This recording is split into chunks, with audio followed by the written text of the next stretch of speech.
Hey guys, it's ToProForuGames, or Adam. Welcome back to another one of my Black Ops 3 Zombies top 5s, and today we're going to be doing the top 5 worst things about Zetsubou no Shima, and a huge shout out to all of my followers on Twitter and everybody who helped me out with this top 5.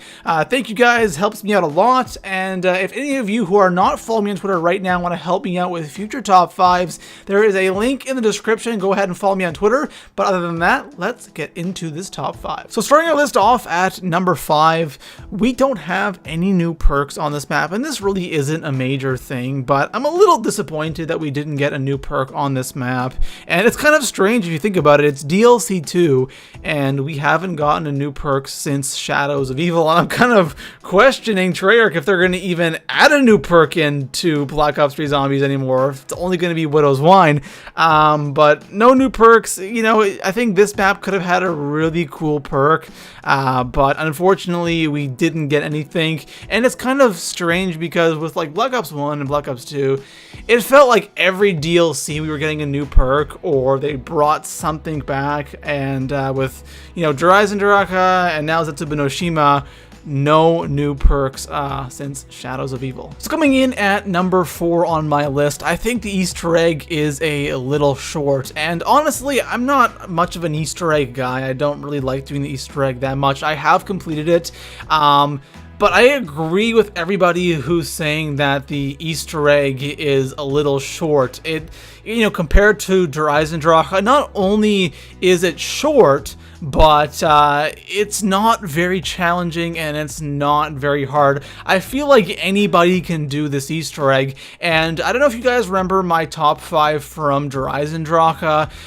In that top 5, my top 5 best things about Horizon Draka, I talked about the Easter egg being kind of complicated and challenging, especially the final boss fight. You know, you really felt like you did something when you completed that Easter egg. With this, not so much. The boss fight really isn't that hard. You just have to kill a whole bunch of thrashers, which really isn't too difficult, and then you have to shoot the boss a couple of times, and that's everything. So the Easter egg is a little short, a little easy, a little disappointing. So coming in at number 3 on my list, there are way too many doors on this map, and you guys tweeted me this a lot, that you guys don't like that there are so many doors on this map. And not only that, that these doors are too expensive. Once you get in the bunker, my gosh, every single door is 1,500. It's crazy. And the thing that sucks is the powers behind one of these doors. Like, we have to do things in the bunker behind these 1,500 point doors, and it kind of sucks.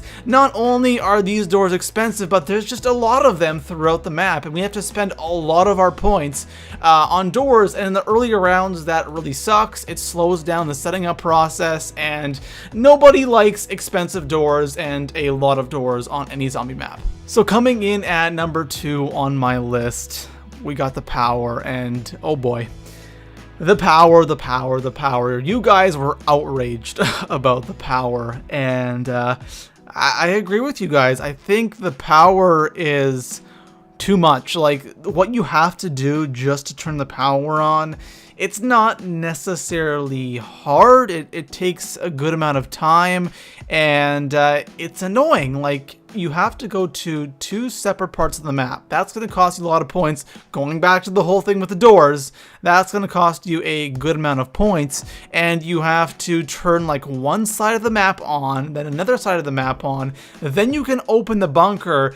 Now we have to open a 1,500 point door, and then what we have to do is we have to swim underwater and kill zombies there, while at the same time keeping in mind that we have to get air. It's just, what? Like, I don't know. It's really annoying, especially that water part, because when you're turning the power on, it's pretty early in the game, and Jug's like always in the bunker, and it sucks. It's annoying, and we don't want to be swimming underwater to turn power on without Jug, and you know, it's so crammed down there, and it's easy to go down.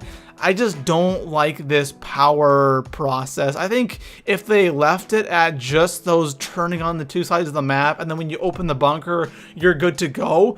But that extra step, it's too much. So coming in at number 1 on my list, we have the setup process on this map.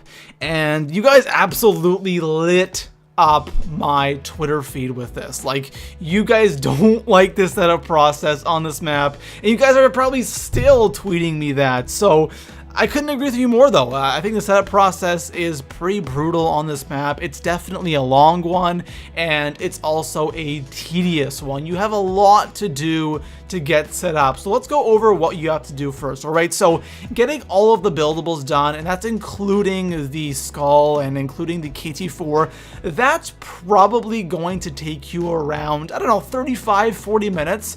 Once you do that, you have to get the Wonder Weapon upgraded. That's probably going to take you another 15 to 20 minutes. And of course, getting your weapons that you want, all that stuff, pack-a-punching, is probably going to take you an hour plus to get completely set up on this map. And that's a long time, right? Especially, say you get set up and then you down and you die completely for some reason. Do you really want to go back and do that all over again? And for me, it's no. I don't like having to spend that much time just to get set up to the point where I can go for a high round and then downing and having to do that all over again. It's no fun. I think 30 minutes is like that sweet spot for me to get set up, or time to get set up. Anything longer than that, it just feels tedious, and this just reminds me a bit of Shadows of Evil, and I'm not crazy about it. So anyways, guys, that is all for now. If you enjoyed the video, make sure to leave it a thumbs up. And again, if you want to follow me on Twitter and help me out with future top 5s, please do. Link is in the description, and I will see you guys in the next one. Peace out.